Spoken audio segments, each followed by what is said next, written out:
So we'll keep going with our how to calculate delta S for the irreversible ideal gas expansion. Okay. So work, just the definition of work is always by just our definition, our sign convention, our notation going forward would always, this always holds true for us. Negative integral of pressure over change in volume. Okay, that's how we've defined it. What sort of things you do to that equation, okay, depend on what information you have. Okay, so we said we're interested in reversible case.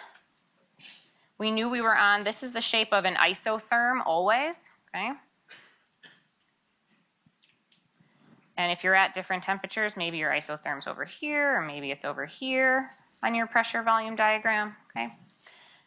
But isotherm, I know that T is equal to some Kelvin, I don't know what it is, and delta T is equal to 0 when I move along this position, okay?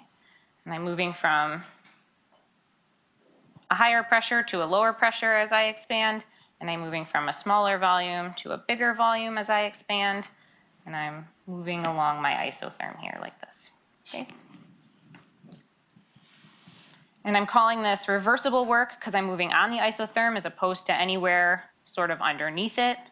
I'm capturing the maximum amount of work. If I went super, super duper equilibrium slowly, I'd get everything under the curve would be work. Okay. All the heat that went in turned into work. Okay. Remember that we just said Q was equal to negative work. Okay. All the heat that flowed in became work. That's not realistic. Nothing's 100% efficient. But if this could really happen, we'd capture everything under the curve as sort of work reversible or work max. I can't remember if the equation sheet has reversible or max or any of that written. If it doesn't, I take it all off because I think it's just more confusing. It's better for you to read the word reversible and understand what that means on a PV curve. Having the subscripts here probably only makes it more confusing. Okay. So we can plug in for pressure. Let's plug in ideal gas law. You see this? Okay. It's just a rearrangement. Pressure would be equal to nRT over V. Okay. So this is equal to the integral of negative nRT over V dV. We did the proof before, okay? What this gets us to is negative nRT, the natural log of V2 over V1. And again, I might change this to V final over V initial, just to make it easier for you. Okay. So if I want to calculate delta S is equal to Q reversible over T. Q reversible is negative work reversible. Okay. Negative work reversible. Negative of this negative sign makes a positive sign. nRT, the natural log of V2 over V1 was my work. If I divide by T, these will drop out. Delta S is going to be equal to, for this reversible isothermal gas expansion, nR, the natural log of V2 over V1. Okay. And again, this is only true for this particular case. So writing this equation on the sheet is just confusing. This is the piece you want. Once you can calculate your work, then you can go ahead and apply that. Okay? Now, a really important note is that delta S equal to Q reversible over T. The equal sign is only valid for the reversible case.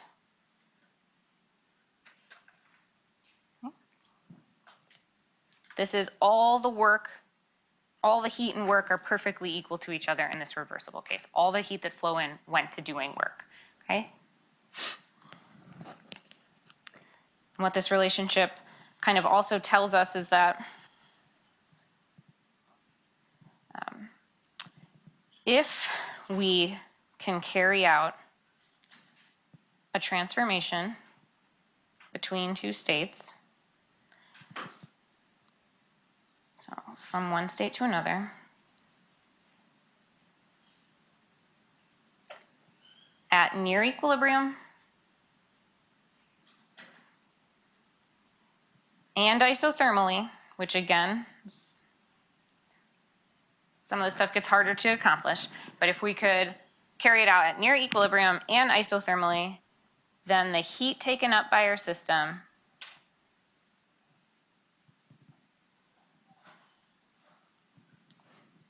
is a direct measure of the change in entropy between those two states.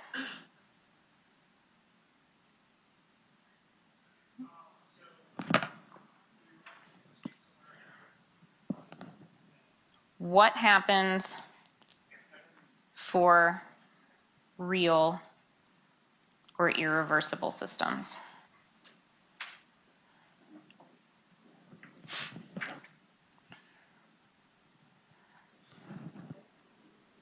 When I have Q irreversible here, I have delta S here.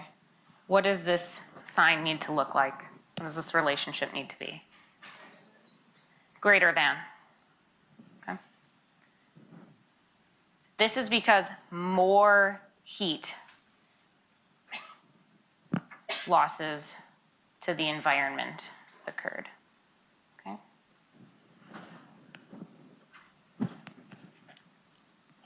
In this case, it's equal because all the heat that went in went to doing work, so that change is exactly the change in entropy between the two states.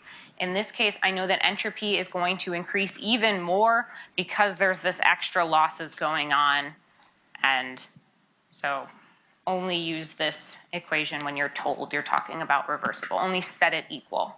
And in fact, I would never, for an irreversible case, ask you to calculate delta S with the classical definition. Okay?